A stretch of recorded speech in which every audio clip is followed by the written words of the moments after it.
You probably know about Buddy Holly's song Peggy Sue and That'll Be the Day and Every Day, a couple of songs like that. But do you know the last song Buddy Holly ever wrote? It only took him 15 minutes to write. I'm J.P. McDermott for West Coast Ramble's True Tales. Be sure to like and subscribe. In December of 1958, Buddy Holly was at a crossroads. After a great string of top 20 hits like That'll Be the Day and Peggy Sue and Oh Boy, Buddy had dropped off the charts for the first time in nearly a year and a half. In November of that year, he'd broken up with his best friends in his band, the Crickets. He'd cut ties with Norman Petty, his manager and the producer of his best hits. Earlier that fall, he'd moved from Lubbock, Texas to New York City to be closer to the music publishing business. He moved into a brand new apartment in Greenwich Village with his brand new wife, Maria Elena. In December of 1958, Buddy Holly needed money. He'd always liked nice things and always wanted to have the best of everything. When he was just a kid, he borrowed $1,000 from his brother Larry so he could get a good guitar and good stage clothes, which is how Buddy Holly came to have one of the first Stratocaster in all of Texas. Buddy Holly's apartment rent was $1,000 a month, which is about $10,000 in today's money. So Buddy needed money. On top of all this, Buddy had big plans for the future. He'd purchased land back in Lubbock to build a recording studio to be called Prism Studios, and he was starting a record label, Prism Records. All these plans were going to cost money. Buddy should have had a lot of money coming in. After all, he'd sold millions of records, but Norman Petty had tied up all of Buddy's royalties. When Buddy said he was splitting with Norman, Norman stopped writing him checks. Like today, the only sure way for a musician to make money back in those days was to perform live. So Buddy decided to book a tour. He got in touch with the General Artists Corporation, a booking firm out of New York that he'd worked with before on a tour of the Midwest called the Summer Dance Party. If the Summer Dance Party worked out, why not a Winter Dance Party? A tour of Minnesota and Wisconsin and Iowa in the winter. What could possibly go wrong? Buddy had a tour, but no Crickets.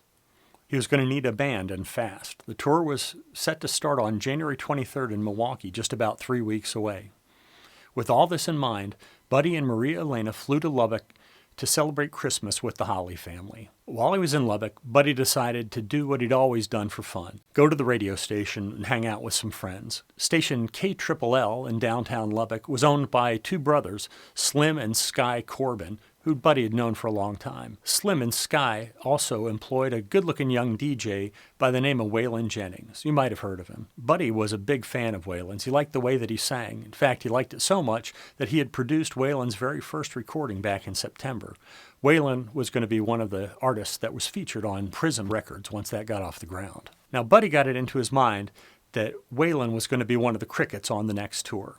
He handed Waylon a Fender bass and said, "You've got about 3 weeks to learn how to play this thing."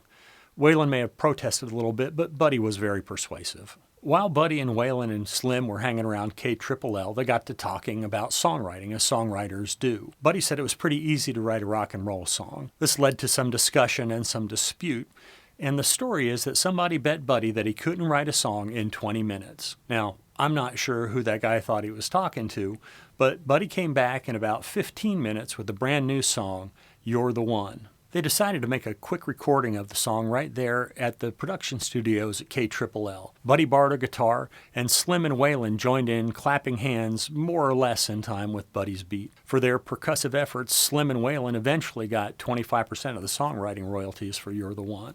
That was December 27th, 1958. And as far as anyone knows, that's the last song Buddy Holly ever wrote.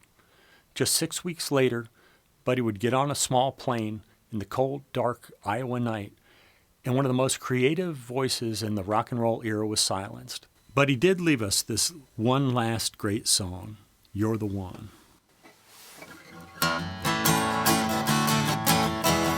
You're the one that's causing my blues. You're the one that I'll always choose. You're the one that I'd hate to lose. You're the one that's meant for me. You're the one that I'm dreaming of. You're the one sent from heaven above. You're the one that I'll always love. You're the one that's meant for me. Sometimes you make me feel so sad. You make me cry deep in my heart.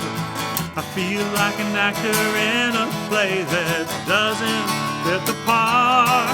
You're the one, and I want you to know you're the one that thrills me so. You're the one.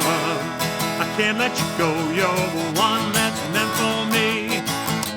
Sometimes you make me feel so sad. You make me cry deep in my heart. I feel like an actor in a play that doesn't fit the part. You're the one, and I want you to know you're the one that thrills me so. You're the one, I can't let you go. You're the one that's meant for me. You're the one that's meant for me. You're the one that's meant for me. Thanks for watching. I'm JP McDermott, and this was the true tale of Buddy Holly's last song.